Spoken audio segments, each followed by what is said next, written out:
ವಾದ ವಿವಾದಗಳ ಬಗ್ಗೆ ಸ್ವಲ್ಪ ಎಚ್ಚರಿಕೆ ವಹಿಸಬೇಕಾಗುತ್ತೆ. ಬಂಧುಗಳೊಡನೆ, ಮಿತ್ರರೊಡನೆ, ಪ್ರೀತಿ ಪಾತ್ರರೊಂದಿಗೆ ಸ್ವಲ್ಪ ಈ ಚಿಕ್ಕ ಪುಟ್ಟದಾಗಿರ್ತಕ್ಕಂಥ ವಾದ ವಿವಾದಗಳು, ಕದನ ಕಲಹಗಳ ಬಗ್ಗೆ ಸ್ವಲ್ಪ ತಾಳ್ಮೆಯಿಂದ ಇರುವಂತದ್ದು, ಸ್ವಲ್ಪ ದೂರ ಇರುವಂತ ಪ್ರಯತ್ನವನ್ನ ಮಾಡಿ. ಅದು ಕೂಡ ನಿಮಗೆ ಮಾನಸಿಕವಾದ ಸ್ಥಿತಿಯನ್ನ ಚೆನ್ನಾಗಿರುತ್ತದೆ. ಇರ್ಲಿಲ್ಲ ಅಂತಂದ್ರೆ ನೀವು ತುಂಬಾ ಮೃದುವಾದಂತ ವ್ಯಕ್ತಿತ್ವ, ನೀವು ಯಾರ ಜೊತೆನೋ ಏನೋ. ಮೀನ ರಾಶಿಯ ಮೇ ತಿಂಗಳ ಮಾಸ ಭವಿಷ್ಯ ಅಂದ್ರೆ 5ನೇ ತಿಂಗಳ ಮಾಸ ಭವಿಷ್ಯ. ಈ 5ನೇ ತಿಂಗಳಲ್ಲಿ ಏನೆಲ್ಲ ಯೋಜನೆಗಳು ಗುರಿ ಮುಟ್ಟುತ್ತವೆ, ನಿಮ್ ಪ್ಲಾನ್ ಸ್ಟೇಟಸ್ ಹೇಗಿರ್ಬೇಕು, ನಿಮ್ಮ ಗೆಲುವಿನ ಗುಟ್ಟು ಹೇಗಿರ್ಬೇಕು, ಜನಗಳ ಜೊತೆಯಲ್ಲಿ ನೀವು ಹೇಗೆಲ್ಲ ನಿಭಾಯಿಸಬೇಕಾಗುತ್ತೆ, ಈ ತಿಂಗಳಲ್ಲಿ ಯಾವೆಲ್ಲ ಅಡಚಣೆಗಳು ಬರಬಹುದು, ಅದಕ್ಕೆ ಅಡ್ವಾನ್ಸ್ ಆಗಿ ನೀವು ಯಾವ ರೀತಿ ಪ್ರಿಪರೇಷನ್ ಇರಬೇಕು, ನಿಮ್ಮ ನಿರೀಕ್ಷೆಗಳೆಲ್ಲವೂ ಯಾವ ರೀತಿ ಸಾಕಾರಗೊಳಿಸ್ಕೋಬೇಕು ಅನ್ನುವಂತಹ ಅದ್ಭುತ ವಿಚಾರಗಳನ್ನ ಈ ವಿಡಿಯೋದಲ್ಲಿ ನಿಮ್ಗೆ ಸಿಗುತ್ತೆ. ಹಾಗಾಗಿ ವಿಡಿಯೋ ಕೊನೆ ತನಕ ನೋಡಿ. ವಿಡಿಯೋದ ಉಪಯೋಗ ಖಂಡಿತವಾಗ್ಲೂ ನಿಮಗಾಗುತ್ತೆ. ಇನ್ನಾಗ್ತಡ ವಿಡಿಯೋ ಸ್ಟಾರ್ಟ್ ಮಾಡೋಣ.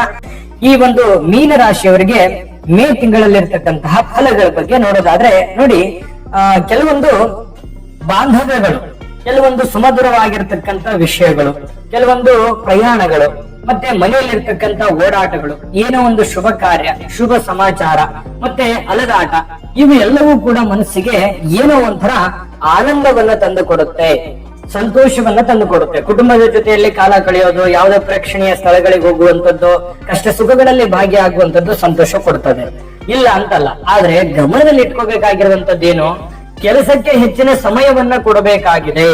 ನಿಮ್ಮ ಇನ್ನೂ ಹೆಚ್ಚಿನ ಒಂದು ಸಮಯವನ್ನ ಬೇಕು, ಇನ್ನು ಹೆಚ್ಚಿನ ಚಾತುರ್ಯ ಬೇಕು, ಇನ್ನು ಹೆಚ್ಚಿನ ಪ್ಲಾನ್ ಬೇಕು, ಇನ್ನು ಹೆಚ್ಚಿನ ಯೋಜನೆಗಳು ಬೇಕು. ಏನೋ ಒಂದು ಬದಲಾಗಿರುವಂತಹ ಸನ್ನಿವೇಶಕ್ಕೆ ಬದಲಾವಣೆಗಳ ಅವಶ್ಯಕತೆ ಬಹಳಷ್ಟು ಇರ್ತಕ್ಕಂಥದ್ದು. ನಿಮ್ಮ ಕೆಲಸ, ಯಾವುದೇ ಕೆಲಸ ಮಾಡ್ತಾ ಇರಿ ನೀವು ಮೀನ ರಾಶಿಯವರು, ಈ ಒಂದು ಸಂದರ್ಭದಲ್ಲಿ ಯಾವುದೇ ಕೆಲಸ ಮಾಡ್ತಾ ಇರಿ, ಆ ಕೆಲಸದಲ್ಲಿ ಏನೆಲ್ಲ ಬದಲಾವಣೆಗಳನ್ನ ಅಳವಡಿಸ್ಕೊಂಡ್ರೆ ಅದನ್ನ ಮಾಡರ್ನ್ ಆಗಿ ಮಾಡ್ಬೋದು, ಅದನ್ನ ನೆಕ್ಸ್ಟ್ ಸ್ಟೆಪ್ಗೆ ಹೋಗ್ಬಹುದು, ಅದನ್ನ ಹೆಚ್ಚಿನ ಮೇಲ್ದರ್ಜೆಗೆ ಏರಿಸ್ತಕ್ಕಂಥದ್ದಕ್ಕೆ ಏನೆಲ್ಲ ಮಾಡ್ಲಿಕ್ಕೆ ಸಾಧ್ಯ ಆಗುತ್ತೆ ಅನ್ನುವಂತಹ ಅದ್ಭುತವಾಗಿರತಕ್ಕಂತ ವಿಚಾರಗಳ ಬಗ್ಗೆ ಪ್ಲಾನ್ ಅನ್ನ ರೂಪಿಸ್ಕೊಳ್ಳುವಂತ ಪ್ರಯತ್ನವನ್ನ ನೀವಿಲ್ಲಿ ಮಾಡ್ಕೋಬೇಕಾಗತ್ತೆ. ಮಾಡಿ ಕುಟುಂಬ ಜೊತೆ ಸಮಯ ಕಳೀರಿ, ಆರೋಗ್ಯದ ಕಡೆ ಗಮನ ಕೊಡಿ, ಆಧ್ಯಾತ್ಮದ ಕಡೆ ಗಮನ ಕೊಡಿ, ಒಳ್ಳೇದೇ. ಆದ್ರೆ ಅದಕ್ಕಾಗಿನೇ ಸಮಯವನ್ನ ತೆಗೆದಿಟ್ಕೋಬೇಕಾಗತ್ತೆ. ನೀವು ಕೆಲಸಕ್ಕೆ ಹೆಚ್ಚಿನ ಮಹತ್ವ ಕೊಡಿ, ಸಮಯ ಕೊಡಿ. ಖಂಡಿತವಾಗ್ಲೂ ನಿಮ್ಮ ಹಣಕಾಸಿನ ಸ್ಥಿತಿಗತಿ, ನಿಮ್ಮ ಒಂದು ಮಾನಸಿಕವಾಗಿರತಕ್ಕಂತ ಸ್ಥಿತಿಗತಿಗಳಲ್ಲಿ ಬಹಳಷ್ಟು ಬದಲಾವಣೆಗಳನ್ನ ತಂದು ಕೊಡುವಂತ ಸಾಧ್ಯತೆಗಳಿದೆ. ಸ್ವಲ್ಪ ಮೊಬೈಲ್ ಬಳಕೆನೂ ಕೂಡ ಕಡಿಮೆ ಮಾಡ್ಕೋಬೇಕು. ಮೊಬೈಲ್ ಅಲ್ಲೇ ಕೆಲಸ ಇದ್ರೆ ತೊಂದರೆ ಇಲ್ಲ, ಮೊಬೈಲ್ ಬಳಕೆ ಕಡಿಮೆ ಮಾಡ್ಕೊಳ್ಳಿ, ಕೆಲಸದ ಕಡೆ ಜಾಸ್ತಿ ಫೋಕಸ್ ಮಾಡಿ. ಈ ತಿಂಗಳು ಡೆಫಿನೆಟ್ ಆಗಿ ಚಾಲೆಂಜ್ ಮಾಡಿ. ನೀವು ಈ ಒಂದು ಮೇ ತಿಂಗಳ ಪ್ರಾರಂಭದಿಂದ ಅಂತ್ಯದವರೆಗೆ ನೀವು ಒಂದು ಕಾನ್ಸಂಟ್ರೇಷನ್ ಮಾಡಿಕೊಂಡು ನೀವು ಕೆಲಸದ ಕಡೆ ಗಮನ ಕೊಡಿ. ನಿಮಗೆ ಯಾವ ರೀತಿ ಅದ್ಭುತವಾದಂತಹ ಫಲ ಸಿಗುತ್ತೆ ಅನ್ನುವಂಥದ್ದು ಈ ಒಂದು ತಿಂಗಳ ಕೊನೆಯಲ್ಲಿ ನಿಮಗೆ ಅದರ ಒಂದು ರಿಸಲ್ಟ್ ಸಿಗುತ್ತೆ. ಬೇಕಿದ್ರೆ ಕಾಮೆಂಟ್ ಮಾಡೋದ್ರ ಮೂಲಕ ತಿಳಿಸಿ. ಈ ವಿಡಿಯೋದಿಂದ ತಿಳ್ಕೋಬೇಕಾಗಿರುವಂತಹ ಬಹು ಅಮೂಲ್ಯ ಎಚ್ಚರಿಕೆಯೂ ಕೂಡ ಇದಾಗಿರುವಂತದ್ದು, ಗಮನದಲ್ಲಿ ಇಟ್ಕೊಳ್ಳಿ. ಯಾಕಂದ್ರೆ ಹಣಕಾಸಿನ ಸ್ಥಿತಿಗತಿಗಳ ಬಗ್ಗೆ ಬಹಳ ದಿನಗಳಿಂದ ತುಂಬಾ ಅಪ್ ಡೌನ್ ನೋಡ್ತಾ ಇದ್ರಿ, ತುಂಬಾ ದುಡ್ಡಿಗಾಗಿ ಕಷ್ಟ ಆಗ್ತಾ ಇದೆ, ಕೊಡುಕೊಳ್ಳುವಿಕೆಯಲ್ಲಿ ತೊಂದರೆ ಆಗ್ತಾ ಇದೆ. ಕೆಲವೊಂದು ಸಂದರ್ಭದಲ್ಲಿ ದುಡ್ದಿರ್ತೀರಿ, ದುಡ್ಡು ಬರಲ್ಲ, ಅಥವಾ ದುಡ್ಡು ಬಂದಿರೋದಾಗ ಉಳಿಸ್ಕೊಳಕ್ ಆಗಲ್ಲ, ಯಾವ್ದಕ್ಕೂ ಇಟ್ಟಿರ್ತೀರಿ, ಇನ್ಯಾವ್ದಕ್ಕೂ ಖರ್ಚಾಗಿರುತ್ತೆ. ಈ ತರದ್ದೆಲ್ಲ ಎಕ್ಸ್ಪೀರಿಯನ್ಸ್ ಆಗಿಲ್ವಾ ಬೇಕಿದ್ರೆ ಕಾಮೆಂಟ್ ಮಾಡೋದ್ರ ಮೂಲಕ ತಿಳಿಸಿ. ಇನ್ನ ಹಿಂಗಾಗೋದಕ್ ಬಿಡಬೇಡಿ. ಜೀವನ ಈಗಾಗಲೇ ಬಹಳಷ್ಟು ಪಾಠ ಕಲಿಸಿದೆ. ಆ ಪಾಠ ಕಲಿತಿರುವಂತದ್ರಿಂದ ನೀವ್ ಏನನ್ನ ಅಳವಡಿಸೋದಕ್ ಬಯಸ್ತೀರಿ ಅನ್ನುವಂಥದ್ದು ತುಂಬಾ ಮುಖ್ಯ ಆಗುತ್ತೆ. ಇದ್ರ ಬಗ್ಗೆ ಸ್ವಲ್ಪ ಗಮನ ಕೊಡುವಂತ ಪ್ರಯತ್ನವನ್ನ ನೀವಿಲ್ಲಿ ಮಾಡಬೇಕಾಗತ್ತೆ. ಇನ್ನು ಈ ವಾದ ವಿವಾದಗಳ ಬಗ್ಗೆ ಸ್ವಲ್ಪ ಎಚ್ಚರಿಕೆ ವಹಿಸಬೇಕಾಗತ್ತೆ. ಬಂಧುಗಳೊಡನೆ, ಮಿತ್ರರೊಡನೆ, ಪ್ರೀತಿ ಪಾತ್ರರೊಂದಿಗೆ ಸ್ವಲ್ಪ ಈ ಚಿಕ್ಕ ಪುಟ್ಟದಾಗಿರ್ತಕ್ಕಂಥ ವಾದ ವಿವಾದಗಳು, ಕದನ ಕಲಹಗಳ ಬಗ್ಗೆ ಸ್ವಲ್ಪ ತಾಳ್ಮೆಯಿಂದ ಇರುವಂತದ್ದು, ಸ್ವಲ್ಪ ದೂರ ಇರುವಂತ ಪ್ರಯತ್ನವನ್ನ ಮಾಡಿ. ಅದು ಕೂಡ ನಿಮಗೆ ಮಾನಸಿಕವಾದ ಸ್ಥಿತಿಯನ್ನ ಚೆನ್ನಾಗಿರುತ್ತದೆ. ಇರ್ಲಿಲ್ಲ ಅಂತಂದ್ರೆ ನೀವು ತುಂಬಾ ಮೃದುವಾದಂತ ವ್ಯಕ್ತಿತ್ವ, ನೀವು ಯಾರ ಜೊತೆನೋ ಏನೋ ಹೇಳ್ಬಿಟ್ರಿ ಅಂತಂದ್ರೆ, ಸ್ವಲ್ಪ ಯಾರ ಜೊತೆನೋ ರ್ಯಾಶ್ ಆಗಿ ಮಾತಾಡಿದ್ರೆ ಆಮೇಲೆ ನಿಮಗೆ ಒಂದು 2-3 ದಿನ ಅದೇ ಗುಂಪಿನಲ್ಲಿ ಇದ್ದು ಬಿಡ್ತೀರಿ. ಅಯ್ಯೋ ಹಿಂದಾಗ್ಬಿಡುತ್ತಲ್ಲ, ನಾನೇನೋ ಅಂದ್ಬಿಟ್ನ ಅವ್ರಿಗೆ, ಅವ್ರೇನಾದ್ರೂ ತಿಳ್ಕೊಂಡ್ಬಿಟ್ರ, ಇದ್ರ ಪರಿಣಾಮ ಏನಾದ್ರೂ ಆಗ್ಬಿಡುತ್ತಾ, ಮನಸ್ಸು ಸ್ಥಿಮಿತದಲ್ಲೇ ಇರೋದಿಲ್ಲ. ಈ ತರ ಅನೇಕ ಎಕ್ಸ್ಪೀರಿಯನ್ಸ್ ಆಗಿದೆ. ಹಾಗಾಗಿ ಸ್ವಲ್ಪ ಇದನ್ನ ಅವಾಯ್ಡ್ ಮಾಡುವಂತ ಪ್ರಯತ್ನವನ್ನು ಮಾಡಿ. ಕಠಿಣ ಪರಿಶ್ರಮದಿಂದ ನಿಮಗೆ ಒಳ್ಳೆಯ ಆದಾಯವನ್ನು ಪಡ್ಕೊಳ್ಳುವಂತ ಅದ್ಭುತವಾದ ತಿಂಗಳಿದು ಅನ್ನುವಂಥದ್ದು ಸ್ಪಷ್ಟವಾಗಿದೆ. ಇನ್ನು ನಿಮ್ಮ ಪ್ರೀತಿ ಪಾತ್ರರ ಭೇಟಿಯಿಂದ ನಿಮ್ಮ ಒಂದಿಷ್ಟು ಸಂತೋಷದ ಒಂದು ವಾತಾವರಣ ಸೃಷ್ಟಿ ಆಗುವಂತಹ ಸನ್ನಿವೇಶಗಳು ಈ ತಿಂಗಳಲ್ಲಿ ನಿಮಗೆ ಕಂಡು ಬರುತ್ತೆ. ಏನು ಮೀನ್ ರಾಶಿಯವರು ಉಳಿದಿರುವಂತ ಈ ತಿಂಗಳು ಅಂದ್ರೆ ಮೇ ತಿಂಗಳ ಒಂದು ಮಾಹಿತಿಯನ್ನ ನೋಡೋದಾದ್ರೆ ನೋಡಿ, ಸಹೋದರರೊಂದಿಗೆ ಅಥವಾ ಸಹೋದರಿಯರೊಂದಿಗೆ ಕೆಲವೊಂದು ಕಿರಿಕಿರಿ ಅಥವಾ ಯಾವ್ದೋ ಆಸ್ತಿ ವಿಚಾರವಾಗಿ ಅಥವಾ ಇನ್ನಿತರ ಕೊಡುಕೊಳ್ಳುವಿಕೆ ವಿಚಾರವಾಗಿ ಚಿಕ್ಕ ಪುಟ್ಟದಾಗಿರುವಂತಹ ವಿವಾದ ಇರುತ್ತೆ. ಅದನ್ನ ಬಹಳ ದೀರ್ಘವಾಗಿ ತೆಗೆದುಕೊಂಡು ಹೋಗ್ಲಿಕ್ಕೆ ಹೋಗ್ಬೇಡಿ. ಪ್ರಾರಂಭದಲ್ಲಿನೇ ಅದನ್ನ ಸರಿ ಮಾಡ್ಕೊಳ್ಳೋದ್ರ ಕಡೆ ಗಮನ ಕೊಡಿ.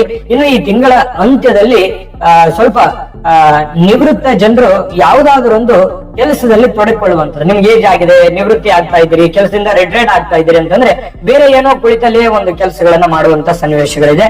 ಇನ್ನು ನಿಮಗೆ ಕೀರ್ತಿ ಪ್ರತಿಷ್ಠೆಗಳು, ಮೀನ ರಾಶಿಯವರಿಗೆ ಈ ತಿಂಗಳಲ್ಲಿ ಬಹಳಷ್ಟು ಕೀರ್ತಿ ಪ್ರತಿಷ್ಠೆಗಳು ಹೆಚ್ಚಾಗುವಂತ ಸನ್ನಿವೇಶ ಇದೆ. ಸಾರ್ವಜನಿಕ ವಲಯದಲ್ಲಿ ತುಂಬಾ ಚೆನ್ನಾಗಿ ಬೆರೆಯುವಂತದ್ದು, ಸಾರ್ವಜನಿಕರೊಂದಿಗೆ ನಿಮ್ಮ ಒಂದು ಬಾಂಧವ್ಯ ತುಂಬಾ ಚೆನ್ನಾಗಿರುತ್ತೆ, ನಿಕಟವಾಗಿ ಸಂಪರ್ಕದಲ್ಲಿರ್ತಕ್ಕಂತ ಸನ್ನಿವೇಶಗಳು ಕಂಡು ಬರುತ್ತೆ. ಇನ್ನು ಕುಟುಂಬದಲ್ಲಿ ಸಾಮರಸ್ಯ ಅಂತೂ ಸಹಜವಾಗಿರುತ್ತೆ. ನೀವು ಬೇರೆ ಯಾರಿಗೂ ನೋವು ಕೊಡುವಂತ ವ್ಯಕ್ತಿತ್ವ ಅಲ್ಲ, ಹಾಗಾಗಿ ಎಲ್ಲರ ಜೊತೆ ಹೊಂದಾಣಿಕೆ ಮಾಡ್ಕೊಂಡು ಹೋಗೋದ್ರಿಂದ ಒಂದು ಅನ್ಯೋನ್ಯತೆ ಅನ್ನುವಂಥದ್ದು ಇರುತ್ತೆ. ಇನ್ನು ನಿಮ್ಮ ಆತ್ಮೀಯರು ಪೂರ್ಣ ಸಹಕಾರ ನೀಡತಕ್ಕಂಥದ್ರಿಂದ ಯೋಜನೆಗಳಲ್ಲಿ ಸ್ವಲ್ಪ ಯಶಸ್ಸು ಸಿಗುವಂತ ಸನ್ನಿವೇಶಗಳು ಕಂಡು ಬರುತ್ತೆ. ಇದೊಂದು ಒಳ್ಳೆ ಬೆಳವಣಿಗೆ ಅಂತ ಹೇಳ್ಬೋದು.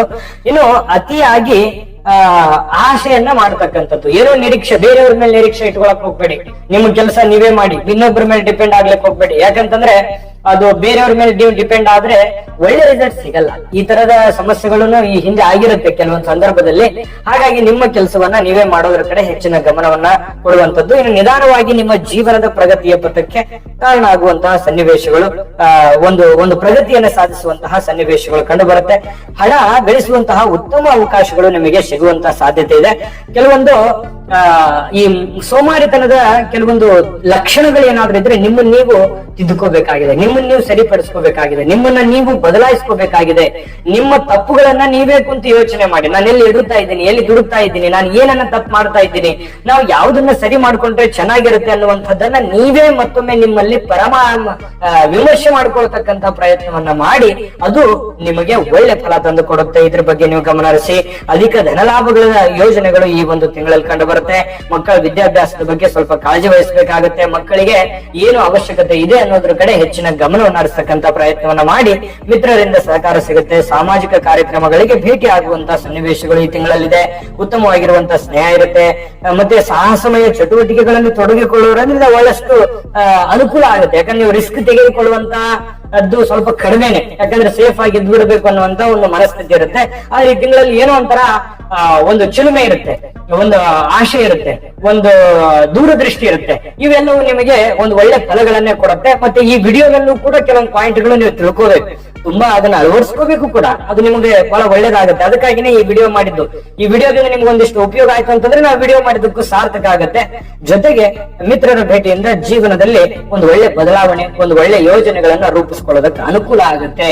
ಇನ್ನು ಈ ಅನೇಕ ಸಮಸ್ಯೆಗಳು, ಸವಾಲುಗಳಂತೂ ಜೀವನದಲ್ಲಿ ಇದ್ದಿದ್ದೆ. ಆ ಸವಾಲುಗಳನ್ನ ಸರಿ ಮಾಡೋದಕ್ಕೆ ಪರಿಹಾರನೂ ಇದೆ. ಮತ್ತೆ ವಿಡಿಯೋದಲ್ಲಿ ಬಹಳ ಅದ್ಭುತವಾದಂತ ಎಚ್ಚರಿಕೆಗಳನ್ನು ತಿಳಿಸಿದೀವಿ. ಮತ್ತೆ ಕೆಲವೊಂದು ಪ್ಲಾನ್ ಗಳನ್ನು ಕೂಡ ತಿಳಿಸಿದೀವಿ. ಆ ಪ್ಲಾನ್ ಗಳನ್ನ ನೀವು ಅಪ್ಲೈ ಮಾಡಿ ಖಂಡಿತ ನಿಮ್ಗೆ ಒಳ್ಳೆ ಫಲ ಸಿಗುತ್ತೆ. ಮತ್ತೆ ನಿಮ್ಮ ಪರಿಹಾರ ತಿಳಿಸೋಣ. ಆದ್ರೆ ಈ ವಿಡಿಯೋದ ಬಗ್ಗೆ ನಿಮ್ಮ ಅಮೂಲ್ಯ ಅಭಿಪ್ರಾಯವನ್ನ ಕಾಮೆಂಟ್ ಮಾಡೋದ್ರ ಮೂಲಕ ತಿಳಿಸಿ. ನಿಮ್ಮ ಒಂದು ಅನಿಸಿಕೆ, ಅಭಿಪ್ರಾಯ ನಮಗೆ ತುಂಬಾ ಅಂದ್ರೆ ತುಂಬಾ ಮುಖ್ಯ ಆಗುತ್ತೆ ಅನ್ನುವಂತ ಮಾತನ್ನ ಹೇಳ್ತಾ, ವಿಡಿಯೋ ಇಷ್ಟ ಆಗಿದ್ರೆ ಲೈಕ್ ಮಾಡಿ, ಶೇರ್ ಮಾಡಿ, ನಮ್ಮ ಚಾನಲ್ ಸಬ್ಸ್ಕ್ರೈಬ್ ಮಾಡೋದನ್ನ ಮರಿಬೇಡಿ. ವಿಡಿಯೋ ಕೆಳಗಡೆ ಡಿಸ್ಕ್ರಿಪ್ಷನ್ ಲಿಂಕ್ ಇದೆ, ಅಲ್ಲೂ ಕೂಡ ಮೇ ತಿಂಗಳಲ್ಲಿ ಬರ್ತಕ್ಕಂತಹ 12 ರಾಶಿಯವರ ರಾಶಿಫಲದ ಲಿಂಕ್ ಸಿಗುತ್ತೆ. ನಿಮಗೆ ಇಷ್ಟವಾಗಿರತಕ್ಕಂತ ಮಾಹಿತಿಯನ್ನ ನೋಡ್ಕೊಂಡು ತಿಳ್ಕೊಳ್ಳಿ ಅನ್ನುವಂತ ಮಾತನ್ನ ಹೇಳ್ತಾ, ವೀಕ್ಷಕರೇ, ಮೀನ ರಾಶಿಯವರು ಮೇ ತಿಂಗಳಲ್ಲಿ ಏನು ಒಂದು ಪರಿಹಾರ ಮಾಡ್ಕೋಬೇಕಂತಂದ್ರೆ ನೋಡಿ, ಮಹಾಗಣಪತಿಯ ಆರಾಧನೆಯನ್ನು ಮಾಡ್ಕೊಳ್ತಕ್ಕಂಥದ್ದು, ದಕ್ಷಿಣಾಮೂರ್ತಿಗೆ ಹಳದಿ ಹೂಗಳನ್ನ ಏರಿಸ್ತಕ್ಕಂಥ ಪ್ರಯತ್ನ, ಅಂದ್ರೆ ಅರ್ಪಿಸ್ತಕ್ಕಂಥ ಪ್ರಯತ್ನವನ್ನ ಮಾಡಬೇಕಾಗತ್ತೆ. ಇದರಿಂದ ಒಳ್ಳೆ ಫಲ ಸಿಗುತ್ತೆ. ಜೊತೆಗೆ ಈ ಪಶು ಪಕ್ಷಿಗಳಿಗೆ ಅನ್ನ ಆಹಾರನ್ನ ಹಾಕುವಂತ ಪ್ರಯತ್ನವನ್ನ ಮಾಡಿ ಅದ್ಭುತವಾದ ಫಲ ಸಿಗುತ್ತೆ. ಒಳ್ಳೆ ಫಲ ಸಿಗಲಿ. ಸರ್ವೇ ಜನಃ ಸುಖಿನೋ ಭವಂತು.